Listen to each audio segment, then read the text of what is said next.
Everybody. I'm so glad y'all are here. I have my two little granddaughters here with me today, and they are wanting me to tell them a story. So today we're going to do the story, Lily's Smile. The laughter and squeals of the little girls rang out through the heavenly realms. "What are you all doing?" cried St. Michael as he strode down the street of gold to the little park area where they were gathered, laughing and talking. He had left the front desk just inside the pearly gates, and he was bothered because what if someone came and he wasn't there? But he had to make sure that there wasn't anything going on. He had to make sure those little girls were okay. And they were precious little angels, all of them. So he went on down this little gold street, and they saw him coming, and they said, "Shh, shh, he's coming." So just as he got up there, he said they weren't doing anything bad.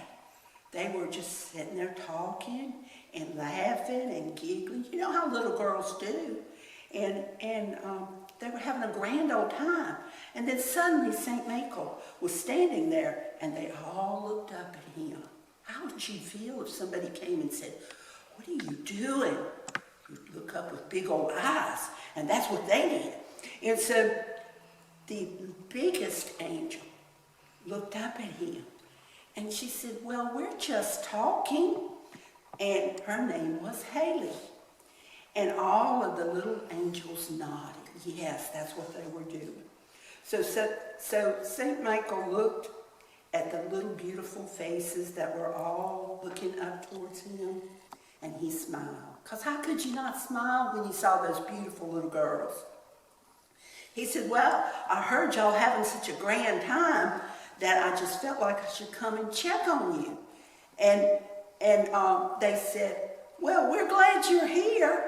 And he says, "But all of you need to go over to the big, huge doorway across the street, and you need to sign up because we're having this great event." And they said, "What kind of event?" And then the little angel Bailey said, "Are they going to have cookies? Cookies, I love cookies." And he said, "No, I don't think they will have cookies, but they might. We'll just have to wait and see." And they said, the top angel's name is Alice. You know Alice? You know Alice? Well, Alice is the angel. So she's the head angel, and she's getting all the names, and she's going to be giving everyone their assignment. And so they walked outside, walked out of the little park, and he pointed over across the street. And he said, "Now go right over there to that house, the one with the pink flowers." And so they all started walking down the sidewalk. Everybody was walking down the sidewalk. And one of the little angels turned around and says, "Do you think they'll have room enough for us?" And her name was Bristol. And Michael looked at him and says, "Oh yeah, they'll have room for every one of y'all. Y'all go on." So they were so excited. They was running to that little house. And all of a sudden, he turned around to start back, and he heard somebody crying. He heard a sob. And he'd been around a long time, and he knew when he heard that sob that somebody was really, really sad. So he turned around and he looked, and sitting over on a big old rock was this tiny, tiny little angel. Little bitty, even smaller than you are. Little bitty angel. And tears was running down her little face, and they was dripping off her little chin. She looked so sad. And he walked up to her and he said, "What's the matter, honey? Why are you crying?" And she said, "Because I'm too little." And he said, "Too little?" She said, "Every time I go to do something, if I go to do a job, they tell me, 'You're too little. You're just too little.'" And she said, "And I don't think I will ever get any bigger. They tell me to come back when I'm bigger, but I don't think I'll ever get any bigger." And St. Michael said, no, I don't think you'll ever get any bigger. Because when the angels come, they always stay the same size. They don't get fat. They don't get skinny. They don't get tall. They don't ever change. Their hair doesn't change. Their eyes stay the same color. You know, little girls change as they grow up. Their hair changes, and sometimes they'll have blue eyes and then they'll turn brown. But little angels don't change. He says, I think you'll always be tiny. He said, but I'm sure that we can find something for you to do. And he said, let me think about it for a little while, and I will come back to you and tell you. He says, I have to get back to the front desk. He says, because somebody might come, and you know, I might have a new angel that shows up. So Lily said, okay. And he told her, he said, I will be back and I will let you know. And then Lily did something different. She smiled. The biggest, prettiest smile you ever saw. And Michael was amazed. He said, you have the most beautiful smile I've ever seen. It just lights up the area, and it gives you such peace. Does your smile give peace? It does? Okay. So he said, I'm going to let you know now. Bye for now. Bye, cried Lily. Then once again, Lily was all alone with her thoughts. And she thought, I know there has to be something I can do. It just has to be something I can do. And the comments were always the same. You're too small. You're just too small. And they would look at her and they would shake their head. And it made her so sad. This happened everywhere she went. But you know, all the other little angels were nice to her, but they were busy. They were going and they were coming. And she never had any friends. If she stayed at a desk and tried to talk to somebody that was working, they would tell her, I'm sorry, I have a job to do. I can't talk. So she was always alone. So she was very sad. She made up her mind that she didn't really like heaven that much. What about that? She didn't like heaven because she was lonely. She was going to run away. She decided she would just run away. And she didn't know where she would go, but she was going to go somewhere. Anywhere had to be better. She had to maybe find a job.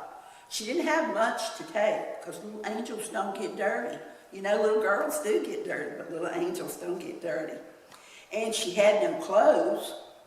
There were no rocks on the golden street in heaven. So she didn't have to hurt her feet. So she didn't have any shoes. And she didn't have a suitcase. And she didn't have any money. But you couldn't buy anything in heaven. So she didn't need money. So she had nothing. So what did she do? She just started walking. And she walked, and she walked, and she walked. And heaven was really beautiful. You know, it had such pretty colors.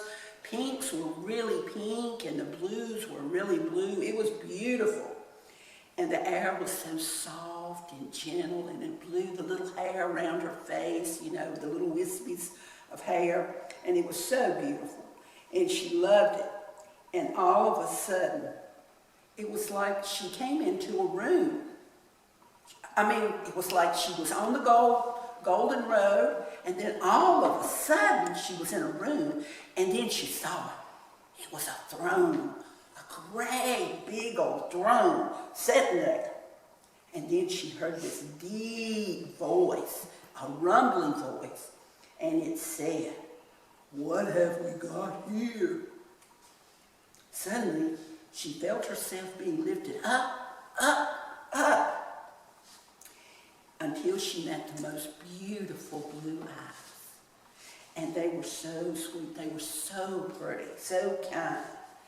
And she said, where am I? Cried Lily. And who are you? And suddenly the whole room erupted in laughter. You've heard Santa Claus laugh.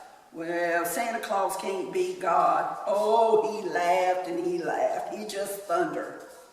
And he looked at her and he says, "You're a long way from home, from where the other little angels stay." He said, "You've been walking a long time." And she said, "Yes, sir, I am running away." And he said, "Running away? But where are you going?" "I really don't know. But one thing I do know, there must be a job for somebody like me. And they keep telling me I'm too little. And no one is ever with me because they're always so busy, so I'm always alone. I never thought heaven would be lonely. I never thought heaven would be sad." And then the tears started again. The tears running down her little face. She was just boo-hooing. And he said, now, I am sure there is something we can do. What about singing? Can you sing?" And she said, "I can carry a tune in a bucket." And he couldn't help but chuckle. That was cute.